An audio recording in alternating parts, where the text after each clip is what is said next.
আগে থেকে ছিলেন নেইমারের কোচ সহ বড় বড় নাম। এবার শেষ মুহূর্তে দেখা গেল আরো এক চমক। বাফুফের দরবারে আবেদন করেছেন ওয়েলসকে ইউরোর সেমিফাইনালে নিয়ে যাওয়া কোচ, যিনি ক্যারিয়ারের 500-র অধিক ম্যাচ খেলেছেন ইপিএলে। এ যেন হামজাদের কোচ হতে আগ্রহ বাড়ছে বড় বড় নামদের। আরো এক বড় নামের বাংলাদেশের কোচ হওয়ার আগ্রহ নিয়ে থাকছে প্রতিবেদন। কোচ কাবরেরা গেল, তার জায়গায় যেন পেপ গার্দিওলা আসছেন বাংলাদেশ দলে। শুনতে হাস্যকর লাগলেও বাস্তবতার সাথে নেই খুব অমিল। গার্দিওলা বা মরিনহোরা আসছেন না, তবে হাই প্রোফাইল কোচ পেতে যাচ্ছে বাংলাদেশ। আগে থেকেই আগ্রহী ছিলেন নেইমারদের কোচ সহ অনেক কোচ। এবার তাদের সাথে যুক্ত হলো ওয়েলসকে ইউরোর সেমিফাইনাল খেলানো কোচ।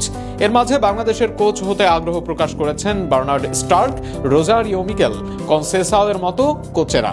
এদের মাঝে কেউ হাঙ্গেরিকে নিয়ে গেছেন 20 ধাপ র্যাঙ্কিং এর উপরে, ক্যামেরুনকে এনে দিয়েছেন সফলতা। আবার কেউ ক্লাব ব্রাগার মতো ক্লাবের দায়িত্ব সবে সামলে করেছেন আবেদন। এর মাঝে বড় নাম ছিল নেইমারের স্বর্ণজয়ী সাবেক গুরু রোজারিও মিকেল।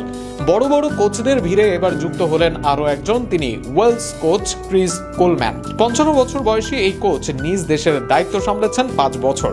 ওয়েলসের হয়ে 50 ম্যাচ ছিলেন দায়িত্বে। এর মাঝে দলকে নিয়ে গেছেন ইউরোর মতো আসরের সেমিফাইনালে, যা ওয়েলসের ইতিহাসের অন্যতম সেরা অর্জন। গ্যারেথ বেল, র্যামসি, অ্যাশলি উইলিয়ামের মতো বিশ্বসেরা খেলোয়াড়দের সামলেছেন নিজের কোচিং ক্যারিয়ারে। বর্তমানে ইপিএলে খেলা একাধিক ক্লাবের কোচ ছিলেন কোলম্যান। ফুলহ্যাম, সান্ডারল্যান্ড, কভেন্ট্রি, আগামী ইপিএলে খেলা 3 ক্লাবের দায়িত্বে ছিলেন এই ওয়েলস কোচ। এর বাইরে স্পেনের জায়ান্ট টিম রিয়াল সোসিয়াদাদের দায়িত্ব পালন করেছেন।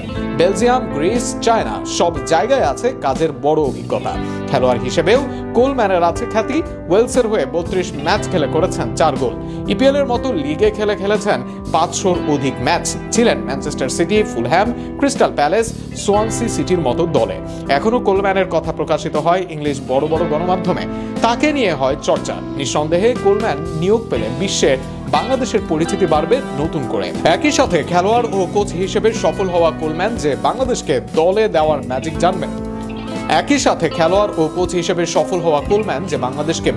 ম্যাজিক জানবেন সেটা নিশ্চিত।